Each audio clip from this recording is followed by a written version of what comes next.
సముద్రంలో ఈ ప్లేస్ లో ఉన్నారంటే ఇంకా మీరు బ్రతికున్నా చనిపోయినట్లే. దాన్నే నీమో పాయింట్ అంటారు. ఎందుకంటే ఇది సముద్రం మధ్యలో ఉంటుంది. మీరు ఆ నీమో పాయింట్ లో ఉన్నట్లయితే మీకు చుట్టూ 360 degrees లో ఎటు చూసినా వాటరే కనిపిస్తుంది. ల్యాండ్, ఐలాండ్, రాక్స్ ఏమీ ఉండవు.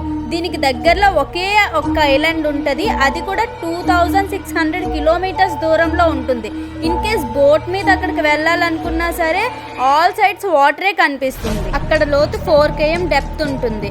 ఇక్కడ శాటిలైట్ సిగ్నల్స్ మాత్రమే ఉంటాయి. ఇన్ కేస్ సిగ్నల్స్ అందినా సరే రెస్క్యూ యూనిట్ చాలా దూరంగా ఉంటారు. సో రెస్పాన్స్ రెడీగా ఉండదు. వచ్చేసరికి రోజులు, వారాలు కూడా అవ్వచ్చు. ఈలోపు చనిపోవచ్చు కూడా. ఎందుకంటే సాల్ట్ వాటర్ తాగితే డీహైడ్రేషన్ ఫాస్ట్గా స్టార్ట్ అవుతుంది. బాడీ సెల్స్లో వాటర్ ఫుల్ అయ్యి మౌత్ డ్రై అయ్యి కిడ్నీ స్టాప్ అవ్వచ్చు. 1-2 daysలో డేంజరస్ లెవెల్కి డీహైడ్రేషన్ వస్తుంది. ఇక ఆక్సిజన్, ఎయిర్ విషయానికి వస్తే నార్మల్గానే ఉంటాయి.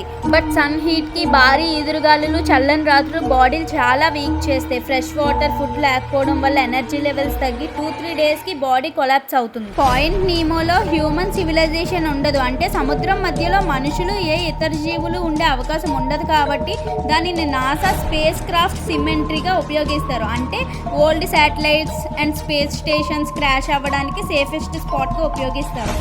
నా వీడియో నచ్చితే లైక్ చేయండి. మరెన్నో అన్నోన్ ఫ్యాక్ట్స్ కోసం సబ్స్క్రైబ్ చేసేయండి. Thanks for watching. ఇష్క్ యూ ఆల్. బాయ్.